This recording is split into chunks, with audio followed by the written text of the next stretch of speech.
لما إدارة الفعاليات أو التنظيم ده شيء من الحاجات المهمة، يعني حاجة من الحاجات اللي بتبقى صعبة جدا إن أنا أنظم الناس اللي هتشتغل معايا في المبادرة أو الإيفنت اللي أنا هشتغل أو هنزل بيه على أرض الواقع، وصعب جدا إن أنا أنظم الناس اللي هتتفاعل مع الإيفنت ده.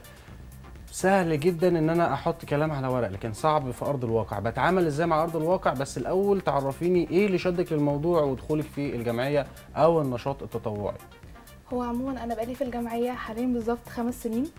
انا سني حاليا 18 سنه، فانا يعني شبه تقريبا متربيه في الجمعيه. تمام. فاللي هو انا شربت معنى العمل التطوعي معاهم، فاللي هو احنا مفهومنا العيله التانية، فانا ما كانش ينفع ان انا زي ما اكتسبت منهم خبرات كتيره جدا ان انا بنزل في ارض الشارع بكلم الناس، بشارك الاول مثلا في دراسه الحاله ان انا اشوف الحالات محتاجه ايه من قبل ما ابقى مسؤوله اي حاجه اصلا. اول بشارك في العمل الخيري فكنت ان انا بنزل في معرض بوزع شنطه مش عارف ايه، شفت الناس محتاجه ايه. فبالتالي كان دوري ان انا اهم حاجه ان انا زي ما انا استفدت افيد الناس دول باكتر حاجه ممكن انا اقدر ادي فيها، فهي كانت اداره الفعاليات. فاداره الفعاليات دي بصوره مبسطه جدا هي الاداره المختصه بوضع التصور الكامل والخطه الشامله لاي فعاليه في الجمعيه. وطبعا بيتحط حاجه اللي هي دليل الاجراءات ده عشان المتطوع لما يجي وعليه مهمه يكون عارف هو ايه اللي عليه from A to Z بالظبط، يعني 1 2 3 انا عليا كذا ب 1 2 3 واضح 1 2 3 ده هيتعمل ازاي.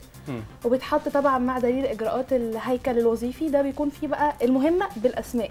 انا الجمعيه عندي فيها حوالي 200 متطوع ثابتين، ده غير الناس اللي بتروح وتيجي، فانا المفروض بغطي كل دول ان المتطوع لما يجي لي يكون حاسس بقيمته قوي